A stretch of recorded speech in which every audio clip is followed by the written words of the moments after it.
مفتی صاحب، اللہ کی مرضی اور اجازت کا فرق بتائیے. ہم ہر چیز اللہ کی مرضی پہ ڈال دیتے ہیں، اپنے بھنڈ بھی جو ہمارے غلط ڈیسیجن ہے. جیسے مثال کے طور پہ کسی باپ نے اپنی بیٹی کو بہت اچھے رشتے کے چکر میں بٹھایا اب اچھا بھی نہیں ملا اسے نا، تو پھر اینڈ میں یہ بولا جاتا ہے کہ اس کا نصیب ہی ایسا تھا. تو اللہ کی مرضی تھی یہ یا اجازت تھی تم کر لو؟ یہ دنیا بقدر ایفرٹ ہے. نہیں، اللہ میاں نے تو یہ نہیں، اللہ میاں نے تو جلدی نکاح کی ترغیب دی ہے. صحیح حدیث ہے اذا خطب. یہ نصیب میں نہیں ہوگا. دیکھیں نصیب میں تو، نصیب نام ہے اللہ کے علم کا. ہاں، اللہ کو پتہ ہے کہ کیا ہونے والا ہے. اللہ کو پتہ تھا یہ نالائق ہے تو اس کے ساتھ نالائقوں والا معاملہ کروں گا میں. دیکھیں ایک آدمی کسی کو جا کے قتل کر دیتا ہے، نصیب میں تھا نا کہ اس نے اسی وقت قتل ہونا ہے. قاتل کو سزا کیوں ملتی ہے؟ کہ بھئی اللہ کو پتا تھا نا، تجھے تو نہیں پتا تھا، تو نے تو اپنے خیال میں اس کو مارا ہے زندہ سمجھ کے. یہ اللہ کی مرضی نہیں ہے، اجازت ہے. اللہ کی مرضی نہیں ہے، اجازت ہے. کر لو، اوپر آؤ گے چھوڑوں گا نہیں. اللہ خوش ہوتا تو اللہ پھر سزا کیوں دیتا؟ قاتل پر اتنی شدید وعیدیں کیوں ہوتی؟ صحیح ہے. تو اسی طرح ہمیں نصیب کا نہیں پتا کہ کیا ہونے والا ہے.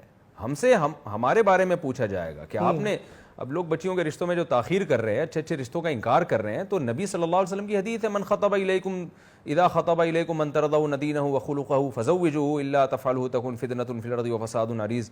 کہ اچھے رشتے کا انکار مت کرو، اس لیے کہ اگر کرو گے تو بڑا فتنہ ہوگا. لوگ کیا کرتے ہیں، انکار کرتے کرتے کرتے کرتے 40 سال لڑکیوں کی عمریں ہو جاتی ہیں، پھر رشتے ختم، پھر کہتے ہیں نصیب میں ہی نہیں لکھا تھا. تو آپ نے بیچاری کا نصیب خود بگاڑا ہے نا ہم نے. تو یہ ماں باپ کی وجہ سے. میں آپ کو کل کا کیس سناؤں نادر بھائی، اور میں نے ہمارے ساتھ میرا جو اسسٹنٹ ہے، میں نے اس سے کہا کہ یار آئندہ ایسا کیس میرے پاس آیا نا، میں اس کی تصویر، اس قسم کے لڑکے لڑکیوں کی تصویر کھینچ کے میں یوٹیوب پہ ڈالوں گا. ہوا یہ کہ کل میرے پاس ایک جوڑا آیا، 16 سال کی لڑکی، 20 سال کا لڑکا، لاہور سے بھاگ کے کراچی آئے ہیں. اچھا. بھاگے پھر رہے تھے، کوئی نکاح نہیں پڑھا رہا تھا ان کا، تو میرے پاس آئے کیونکہ میں تھوڑا مشہور ہوں یوٹیوب پہ. تو انہوں نے کہا شاید مفتی صاحب نکاح پڑھا دیں. تو میں گیا ہوں اپنے آفس میں، تو مجھے لڑکوں نے بتایا بھائی 6 گھنٹے سے بیٹھے ہوئے ہیں یہ، مفتی صاحب سے ملاقات کرواؤ، مفتی صاحب سے ملاقات کرو. میں نے کہا کون ہے؟ میں تو نہیں ایسے ملاقات کرتا، ٹائم لیے بغیر آ گئے. انہوں نے بتایا کہ جی یہ لاہور سے بھاگ کے آئے ہیں. تو میں نے ان کو آفس میں بلایا. 20-22 سال کا لڑکا ہوگا، لڑکی نے خود اپنی ایج بتائی 16 سال کی ہوں میں، اور لگ بھی رہی تھی. تو میں نے کہا کیا مسئلہ ہے بیٹا آپ کے ساتھ، کیا ہوا؟ کہہ رہی آپ میری اس سے شادی کرا دیں، لڑکے سے. میں نے کہا بیٹا آپ کی ایج کتنی ہے؟ 16 سال. میں نے کہا آپ کہاں رہتی ہیں؟ لاہور. میں نے کہا لاہور، میں اپنے والدین کو بتا کے آئی ہیں؟ کہہ رہی ہے نہیں. میں نے کہا آپ کو پتہ ہے دو دن سے غائب. میں نے کہا آپ کو پتہ ہے آپ کے باپ اور ماں کے دل پہ کیسے چھرے چل رہے ہوں گے؟ آپ کو احساس نہیں ہے یہ ایج ہے آپ کی گھروں سے یہ نہیں، یہ اس ایج میں. اور میں نے کہا یہ جو لڑکا، وہ میرے سامنے بیٹھا ہوا تھا، میں نے کہا جس نے آپ کو آپ کے باپ سے باغی بنایا، ماں سے باغی بنایا، آپ سمجھتی ہو آپ کے ساتھ وفا کرے گا؟ یہ آپ کو استعمال کر کے چھوڑ دے گا تھوڑے دنوں میں. صحیح. تو ڈانٹ کے بھگا دیا خیر میں نے ان کو. لیکن پھر مجھے بعد میں خیال آیا مجھے بھگانا نہیں چاہیے تھا، مجھے ان کے ماں باپ سے رابطہ کرنا چاہیے تھا. وہ تو نمبر نہیں دے رہے تھے ہمیں، نہ انہوں نے دینا تھا. ظاہر ہے انہوں نے اپنے لیے، جو اتنے ہوشیار کے وہاں سے بھاگ کے آئے ہوں، تو اپنی حفاظت کا انتظام کیا ہوگا یقیناً انہوں نے.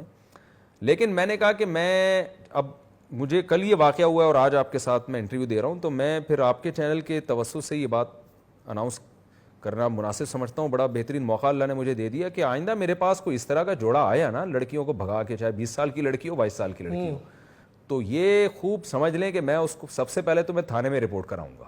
اچھا. کیونکہ لڑکیاں کا ہم جو شادیوں کی لوگوں کو ترغیب دیتے ہیں، اس سے لوگ شاید یہ سمجھتے ہیں کہ لڑکیوں کو گھروں سے بھاگنے کی ترغیب دے رہے ہیں. ایسا بالکل بھی نہیں ہے. صحیح. بیٹی جب گھر سے بھاگتی ہے، باپ پہ کے دل پہ آرے چلتے ہیں، ماں کے دل پہ آرے چلتے ہیں. اور میں ان لڑکیوں سے کہتا ہوں جو تمہیں تمہارے ماں باپ کے خلاف ورغلا رہا ہے، وہ کبھی بھی تمہارے ساتھ وفا نہیں کرے گا. اور ایسے بڑے کیسز ہیں.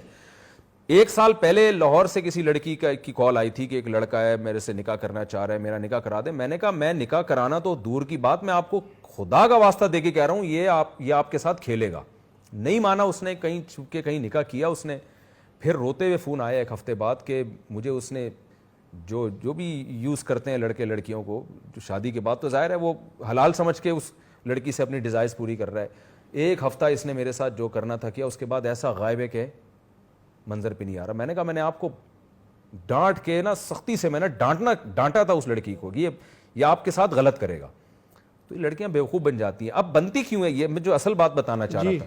کل جو لڑکی آئی 16 سال کی, اس نے مجھے بتایا کہ میں نے کہا بیٹا آپ کیوں بھاگی ہو گھر سے, آپ جاؤ ماں باپ کو بتاؤ. اس نے کہا کہ مجھے پتا ہے میں جس خاندان میں ہوں نا, میرے خاندان والے کہہ رہے ہیں جب تک BA نہیں کر لو گی تمہاری شادی نہیں ہوگی. عجیب سی بات ہے. اور 24-25 سال سے پہلے میری شادی کرنی نہیں ہے انہوں نے. تو میں اچھا ہوا کل ہی یہ واقعہ ہوا اور آج مجھے آپ کے سامنے موقع مل گیا. لڑکیوں کا گھروں سے بھاگنا ہے کہ ہم کبھی بھی اپریشیٹ نہیں کرتے. اور آئندہ کوئی بھاگ کے آئے میں سیدھا تھانے جاؤں گا. یہ بھی میرے پاس اگر کوئی آئی نا میں اس کو تھانے لے جاؤں گا, پولیس والے سے کہوں گا اس کے والدین سے رابطہ کرو, ان کے دلوں پہ چھرے چل رہے ہیں یار. وہ جیسے مشہور ایک کیس ہوا ہے ابھی ماضی قریب میں. جی. لیکن میں والدین سے بھی کہتا ہوں خدارا آپ اپنی بچیوں کے ساتھ ایسا سلوک کیوں کر رہے ہو کہ وہ گھروں سے بھاگیں. بالکل آپ ان کے جذبات کو کیوں نہیں سمجھتے. بالکل صحیح ہے. آپ اپنی بیٹی کو گھر بٹھائیں, ان کو بتائیں کہ بیٹا اگر کوئی مناسب کوئی لڑکا ہے تو ہمیں بتاؤ, ہم عزت کے ساتھ تمہیں گھر سے رخصت کریں گے. آپ نے کیوں ان پر بیجا پابندیاں کیوں لگائی ہوئی ہیں آپ نے ان کے اوپر, جب ہماری شریعت نے حکم دیا ہے کہ لڑکی کی مرضی کے بغیر شادی نہ کی جائے, جب وہ کہہ رہی ہے تو اس کی شادی کر دیں آپ. تو آپ کیوں ان پہ پابندیاں لگا رہے ہیں. تو گھروں سے بھاگنا بھی غلط ہے, لیکن ایسے اقدام کرنا جس سے لڑکی مجبور ہو تو یہ بھی تو غلط ہے نا. مجبور تو نہیں میں کہہ سکتا اس کو, مجبور کوئی بھی نہیں ہوتا. اتنا کوئی ماں باپ کسی کے ساتھ زیادتی نہیں کرتے کہ مجبور ہو جائے. وہ کوئی ایسا تو نہیں کہ وہ قحط پڑا ہوا ہے گھر کے اندر. جو بیسک بنیادی ضرورتیں وہ تو پوری ہو رہی ہیں نا. صحیح. اور ابھی 16 سال تو اتنی ایج بھی نہیں ہے کہ ہم فوراً کہیں کہ آپ کو اتنی ایج ہو گئی ہے کہ اب آپ بھاگ جائیں. کوئی 40 سال کی عورت بیچاری جس کے ماں باپ نے اس کو رسیوں سے جکڑا ہوا ہو گھر میں, وہ گھر سے بھاگ رہی ہے ظلم کی وجہ سے, سمجھ میں آتا ہے. 16 سال کی ایج ہے جس میں یہ حرکتیں شروع کریں لوگ. اور یہ اس سے موبائل کا بھی پتہ چل جاتا ہے کہ اپنی بچیوں کو آپ 16 سال کی کماری لڑکیوں کو موبائل لے کے دیں, کو ایجوکیشن میں ان کا ایڈمیشن بھی کروائیں, اور پھر یہی ہوگا معاشرے میں جو ہو رہا ہے, جو رزلٹ ہے. میں نہیں کہہ رہا سب خراب ہوتے ہیں, لیکن یہ رزلٹ آئے گا سامنے. واہ, بے شک. بچی کے پاس موبائل تھا, ظاہر ہے موبائل پہ ہی ان کی سیٹنگ ہوئی ہے. میں نے اس بچی سے پوچھا یہ آپ کو یہ ملا کہاں سے, اس نے کہا میرا کلاس فیلو ہے, اسکول میں ساتھ پڑھتا ہے. بے پردگی. کو ایجوکیشن سسٹم ہے نا. بے شک. وہ ماں باپ پہ کیا, اللہ کرے وہ مل گئی ہوں اب تک. میں نے اس سے اپنے ولید ہمارے ساتھ ہوتا ہے, اس سے میں نے کہا آج میں نے کہا یار ان کا کوئی نمبر نکالو, ان کو ہم ان کے والدین سے کسی طرح رابطہ کرتے ہیں, ان کو ہم یہ بچی کو تو پہنچائے نا کم از کم. بچے کے کان میں جو اذان دیتے ہیں جی, کہ ہر اذان کی نماز ہوتی ہے, جی, بچے کے کان میں جو اذان دی جاتی ہے, کیا اس اذان کی نماز جنازہ ہوتی ہے؟ کیونکہ نماز جنازہ کی بھی اذان نہیں ہوتی. دیکھیں اس پہ کوئی واضح دلیل قرآن و سنت سے تو نہیں ہے, لیکن یہ ایک اشارہ ہے بہرحال کہ بچے کو ہم نے جب اذان دی ہے تو اس کو بس اشارہ کر دیا ہم نے کہ بھئی اب جنازے کی تیاری کرو, اور اب اذان ہو گئی ہے اور اب جنازہ ہوگا. اقامت بھی ہو گئی, اذان بھی ہو گئی, دائیں کان میں بائیں کان میں اقامت ہو گئی, تو اب نماز ہی رہ گئی ہے نا. اور یہ صحیح روایتیں ہیں, ترمذی سے ثابت ہے. جی, ترمذی کی حدیث ہے, رسول اللہ صلی اللہ علیہ وسلم نے حضرت حسن ابن علی رضی اللہ عنہ کے کان میں, دائیں کان میں آپ نے اذان اور بائیں میں آپ نے اقامت کہی. اور یہ جو گھٹی دے دیتے ہیں کہ بھائی گھٹی پھپھی دیں گی, اور اپنا الگ الگ طریقے کار ہے, تہوار ہے, اس کے حوالے سے ذرا نبی صلی اللہ علیہ وسلم سے ثابت ہے. کھجور کا وہ, اچھا یہ بھی ثابت ہے. جی, لیکن ان چیزوں میں بہت زیادہ غلوب کرنا ٹھیک نہیں ہے گھٹی میں. اور پھر لوگ یہ سمجھتے ہیں کہ اس کو اس سے گھٹی دلائیں گے تو یہ اس میں اس کی عادتیں آ جائیں گی. ایسا کچھ نہیں ہے. لوگ میرے پاس گھٹی دلانے آ رہے ہوتے ہیں نا, کہتے ہیں کہ بھائی ہم آپ سے گھٹی دلائیں گے, تو وہ سمجھتے ہیں شاید یہ کوئی عادتیں آ جاتی ہیں, خطیب بن جائیں گے یا ان کو 4 شادیوں کا شوق پیدا ہو جائے گا. میں کہتا ہوں ایسا کچھ بھی نہیں ہے. اچھا, یہ بھی کہتے ہیں ماں کے دودھ میں تاثیر ہوتی ہے, اور ماں کا مطلب جو دودھ بچے کو پلاتے ہیں تو وہی چیزیں آتی ہیں بچے کے اندر, عادتیں وغیرہ کچھ اس طرح. دیکھیں ماحول سے, ہر چیز سے تو بچہ متاثر ہوتا ہے, تو یقینی طور پر تو اس پہ ہمارے پاس کوئی دلیل نہیں ہے کہ جس عورت سے دودھ پلوائیں گے وہ اس کے اخلاق و عادات بھی بچے میں جائیں گے, لیکن اس کا امکان ہے, یعنی اس کی کوئی اس کے غلط ہونے کی بھی کوئی دلیل نہیں.